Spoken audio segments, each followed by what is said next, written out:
निवेदन करता हूँ वो आए और अपनी बात रखे। उसके बाद गजानन दादा ब्राह्मण जी से निवेदन है, वो हमारा जो ज्ञापन है वो शासन प्रशासन को सौंपेंगे। उसके बाद हम हमारी जो रैली है उसकी तैयारी करके रैली निकालेंगे। जय जोहार, जय आदिवासी। मंचासीन हमारे चित्रों के रूप में जो रखे हुए हमारे सभी पुरखों को मैं प्रणाम करता हूं और इस कार्यक्रम के हमारे सभी आयोजकों को मैं धन्यवाद देता हूं। और इस कार्यक्रम में उपस्थित हमारे मैं समझता हूं बड़वानी जिले के सभी क्षेत्रों से, सभी ग्राम पंचायत और जनपद और तहसीलों और विधानसभाओं से हमारे कुछ न कुछ कार्यकर्तागण जो आए हुए हैं, तो सभी हमारे भाइयों को, बहनों को, सभी युवा साथियों को जो भी आए उन सबको प्रणाम करते हुए मैं मेरी बात शुरू करता हूं। और एक कार्यक्रम के आयोजकों को मैं धन्यवाद भी देता हूं। आदरणीय हमारे गजानन भाई बैठे हैं, राजू भाई पटेल जी है, संदीप भाई है, चिंटू है, आदरणीय हमारे भैया पूरे साथीगण सभी सामने जो दिख रहे हैं, इधर निर्मल है, सब हमारे सरदार भाई है। आप सबको धन्यवाद देते हुए आपने जो बड़वानी जिला लेवल का जो कार्यक्रम फलसूद में जो रखा है विश्व आदिवासी दिवस, मैं इसकी आप लोगों को खूब खूब बधाई और शुभकामना देता हूं। और जैसा कि मैं पूर्व वक्ताओं को जो मैं सुन रहा था, यह बिल्कुल सच है। न केवल हमारे देश या मध्य प्रदेश में ही नहीं, पूरी जहां भी पूरे दुनिया में जहां हमारे आदिवासी समाज के भाई जो रहते हैं, हर जगह विश्व आदिवासी दिवस धूमधाम से मनाया जा रहा है। तो 9 अगस्त विश्व आदिवासी दिवस की आप सबको खूब खूब बधाई, खूब खूब शुभकामना। सुभद्रा परमार जी अभी महिलाओं के आदिवासी विकास परिषद की मध्य प्रदेश की अध्यक्ष बनी है, उनको भी बधाई देता हूँ। ममता बहन और सभी अपर महिलाएं भी जो बैठी है। आज बहुत सारे इसके अलावा भी पर्व है, मैं आप लोगों की जानकारी में ला देना चाहता हूं। आज रक्षाबंधन भी आप सबकी जानकारी में है, रक्षाबंधन की भी बधाई और शुभकामना आप लोगों को। और उसके बाद लवकुश जयंती भी है, उसकी भी बधाई और शुभकामना। आप हम सब बहुत अच्छे से जानते हैं, बहुत सारे साथियों ने इतिहास बहुत अच्छे से जो पढ़ा है कि 9 अगस्त 1942 को ही महात्मा गांधी जी के नेतृत्व में भारत छोड़ो आंदोलन की शुरुआत भी हुई थी। पूरे देश में नारा गूंजा था और महात्मा गांधी जी ने देशवासियों से भी अपील की थी कि करो या मरो, आज ये समय है। अगर आपने भारत छोड़ो आंदोलन के लिए साथ नहीं दिया, अंग्रेजों को बाहर फेंकने का काम नहीं किया, तो अंग्रेज और लंबे समय तक जमे रहेंगे। वो भारत छोड़ो आंदोलन भी 9 अगस्त 1942 को जो शुरुआत हुआ था, तमाम उस तरह जो हमारे ये जो क्रांतिकारी जो वीर जिनके जो चित्र जो लगे हैं, इन्होंने भी खूब आजादी की लड़ाई में हमारा साथ दिया है। चाहे वो बड़वानी या मध्य प्रदेश या देश भर की बात हो, हमारे पुरखों ने कभी प्राणों की परवाह नहीं की है। हथेली पे प्राणों को लेकर जो चले और हमारी जो लड़ाई लड़ी है और हमें आजाद कराया है। और आज आजाद भारत में हमको सांस लेने का आज उन्होंने जो जिस तरह से बलिदान दिया है, उस बलिदान को कभी भी हम भूल नहीं सकते हैं। चाहे हम हमारे जिन्होंने जो संविधान लिखी उनकी हम बाबा साहेब की हम बात कर ले, महात्मा गांधी जी की हम बात कर ले, बिरसा मुंडा जी, टंटिया मामा जी की बात कर ले, भीमा नायक या रानी काजल की बात कर ले, शंकर शाह रघुनाथ शाह जी की हम बात कर ले।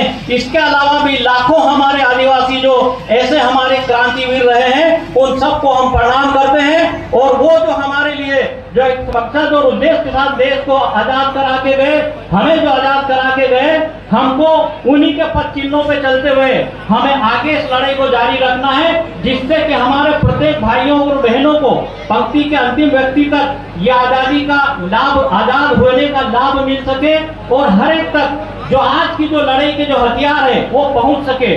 मैं आप लोगों को बताना चाहता हूं कि एजुकेशन, शिक्षा एक बहुत बड़ा हथियार है। आप अगर एजुकेटेड है, शिक्षित है, तो आप अपनी लीडरशिप का लोहा मनवा सकते हो और आप अपनी हुकूमत वहां कायम कर सकते हो। चाहे वो खेती में काम करने वाला व्यक्ति हो, नौकरी में काम करने वाला हो, व्यवसाय करने वाला हो, राजनीति करने वाला हो, तो सबसे पहले अगर हथियार जो है तो आज के समय में शिक्षा है। पहले जो हमारे क्रांतिवीरों का जो चित्र जो लगा है, उस समय के हथियार, उन हथियारों से वो लड़ते थे और अपनी लड़ाई को लड़ते थे और उसके बाद हमको आजाद कराते थे। तो आज उसका हथियार शिक्षा है।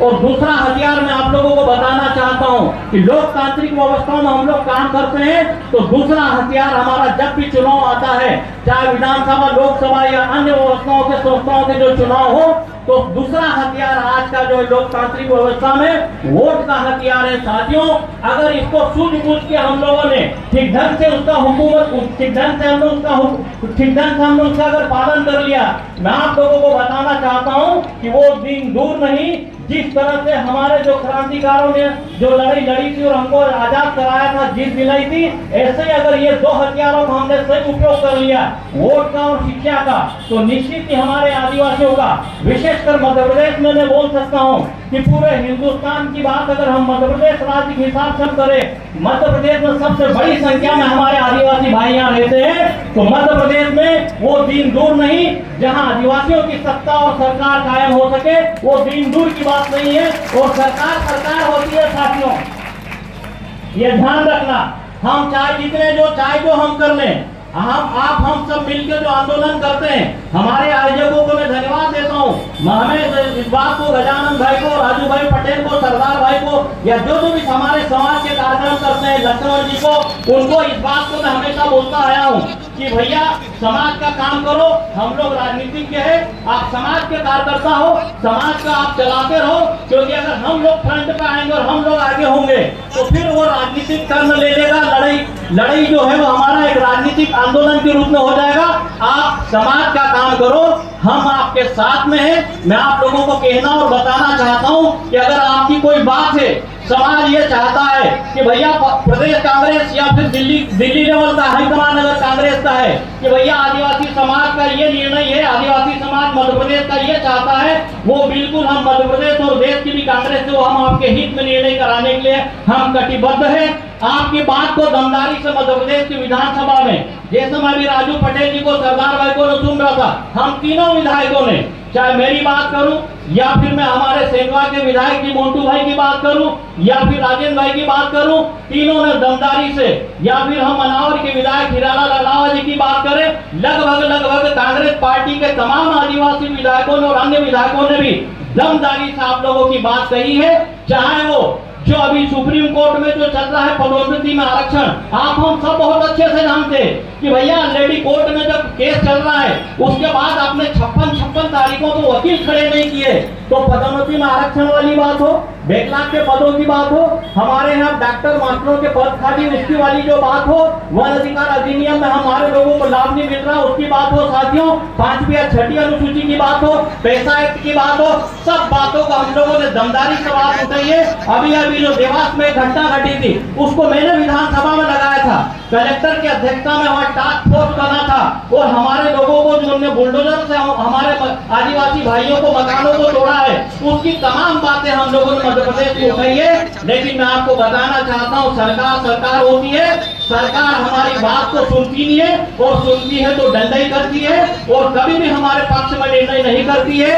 और लगभग 22 साल से हम मध्य प्रदेश में सरकार में नहीं है, और लगभग इतने करीब 15 साल अभी देश की सरकार हो जाएगी, उसमें भी हम लोग नहीं है। साथियों, मैंने इसलिए कहा कि वोट और शिक्षा का हथियार, इसका ठीक ढंग से उपयोग करो, और इसको हमने ठीक ढंग से उपयोग कर लिया, आपकी हमारी हुकूमत होगी, और हमारे क्रांतिकारियों ने जो सपना जो सोचा था और मकसद और उद्देश्य इस मंजिल तक पहुंचने का जो किया था, वो दिन दूर नहीं। हम हमारे क्रांतिकारियों के सपनों को पूरा करेंगे। मैं समाज के सभी आयोजकों को धन्यवाद देता हूं। जय हिंद, जय भारत, जय जोहार। जोरदार पहले हो जाए जय जोहार। अभी संजीव नरगावे जी, जितेंद्र जमरे जी, मुन्ना मोरे